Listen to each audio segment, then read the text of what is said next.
l'avez constaté, le contrôle international du respect des droits de l'homme est un monde en soi, un monde à la fois passionnant et assez complexe. Nous n'aimerions pas achever cette introduction sans évoquer quelques-unes des perspectives d'évolution qui sont actuellement discutées et qui pourraient, nous l'espérons, susciter aussi votre intérêt. Nous en avons retenu deux. Celle de la coordination et de la multiplication des mécanismes internationaux de contrôle, d'une part, et celle du suivi au niveau national du droit de regard exercé par les organisations internationales, d'autre part. Commençons par la multiplication des mécanismes internationaux de contrôle. Comme nous l'avons vu tout au long de nos travaux, les droits de l'homme n'ont cessé de se développer et de gagner en importance depuis leur proclamation au niveau universel il y a maintenant une soixantaine d'années. Il s'agit assurément d'un domaine qui a profondément marqué et transformé tout à la fois le droit international et le droit national, de même que la communauté des États dans son ensemble. Aujourd'hui, les droits de l'homme sont quasiment partout. Ils imprègnent sur le plan universel comme sur le plan régional, jusqu'aux organisations internationales elles-mêmes, qui non seulement les ont créées, leur ont donné vie, mais qui de plus en plus se soumettent aux droits de l'homme dans l'exercice de leurs propres activités. Cette multiplication est cependant préoccupante en raison de son caractère, on peut le dire, largement désordonné. Si elle témoigne de la vitalité qui caractérise les droits de l'homme, cette multiplication interpelle sous l'angle d'un manque assez évident, il faut bien le dire, de coordination dans le développement des instruments normatifs, non seulement en ce qui concerne la multiplication des garanties elles-mêmes, mais plus particulièrement en ce qui concerne les divers mécanismes de protection appelés à coexister à l'échelon international. Rien qu'au niveau des Nations Unies, par exemple, le nombre de treaty bodies voit de nos jours plusieurs comités travailler en parallèle dans le domaine de la protection des droits de la personne humaine. Ainsi, pour le même droit, des organes tels que le Comité des droits de l'homme, le Comité contre la torture ou encore le Comité pour l'élimination de toutes les formes de discrimination raciale sont susceptibles d'être activés. Cette pluralité des organes et des mécanismes de contrôle est-elle vraiment nécessaire? Ne risque-t-elle pas même de générer à terme des contradictions ou des incompatibilités dans le traitement des questions qui sont posées à ces organes? Depuis un certain temps, des discussions ont cours au sein de l'Organisation des Nations Unies en vue précisément de tenter de rationaliser, de regrouper ou même de centraliser le travail des organes internationaux chargés de contrôler la mise en œuvre des instruments de protection des droits de l'homme. J'en viens à la question essentielle, qui est sans doute une question qui mériterait d'être clairement approfondie.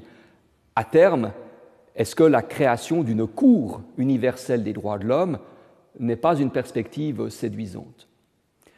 Ne serait-il pas judicieux de concevoir un organe unique chargé de veiller au contrôle du respect des droits de l'homme dans leur ensemble, dans le monde?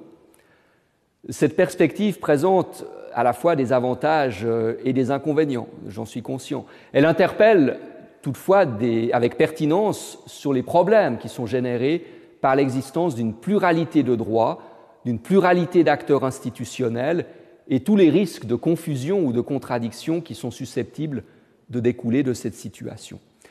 Ici, nous ne faisons que poser la question et vous renvoyons pour plus de détails à la documentation jointe au cours, dont une étude récemment parue approfondit avec beaucoup d'intérêt et de pertinence cette question. Une autre piste intéressante consiste à aborder le suivi au niveau des États, cette fois, des constats, des décisions ou des jugements susceptibles d'émaner d'organes internationaux chargés de veiller au respect des droits de l'homme. Comme nous venons de le voir, le mécanisme le plus abouti à cet égard voit, dans le cadre du contrôle juridictionnel, certains États se doter de procédures permettant de rouvrir à leur niveau, le jugement de dossier lorsqu'un constat de violation des droits de l'homme est posé par un organe international de contrôle. Si, dans cette perspective, des mécanismes tels que la procédure de révision commencent à se développer, en Europe en particulier, eh bien, il faut observer que ces procédures restent pour l'heure cantonnées aux seuls arrêts que rend la Cour européenne des droits de l'homme. Qu'en est-il, par exemple, des constatations émanant d'autres organes internationaux de contrôle dans le cas d'un examen de nature juridictionnelle? Bien souvent, ceux-ci sont considérés comme dépourvus de force contraignante pour ne recevoir, au mieux, au niveau national, qu'un accueil timoré ou peu considéré, alors même qu'ils portent sur des garanties aussi centrales et importantes que la lutte contre la torture, contre la discrimination ou encore en faveur de la protection des personnes les plus vulnérables. À notre sens, et nous aimerions vous interpeller sur cette question-là, le caractère juridiquement obligatoire des constats émanant des organes internationaux chargés de contrôler le respect des droits de l'homme devrait être largement reconnu afin de permettre leur meilleure prise en compte sur le plan national. La lutte contre la torture, pour prendre un exemple concret, ne devrait pas être mieux assurée lorsque son contrôle émane d'un arrêt juridiquement obligatoire de la Cour européenne des droits de l'homme ou d'une constatation émanant du Comité des Nations unies contre la torture.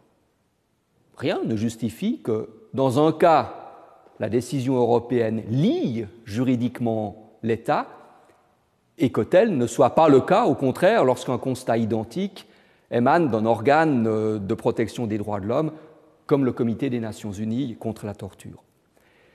Les droits de l'homme, nous l'avons vu tout au long de cet enseignement, sont une avancée majeure. Ce sont des droits qui sont dotés de force obligatoire. Et il nous paraît pour le moins confus ou contradictoire de dire que, in fine, à l'issue du contrôle international chargé de veiller à leur respect, certaines décisions sont obligatoires pour les États et d'autres, en quelque sorte, ne le seraient pas.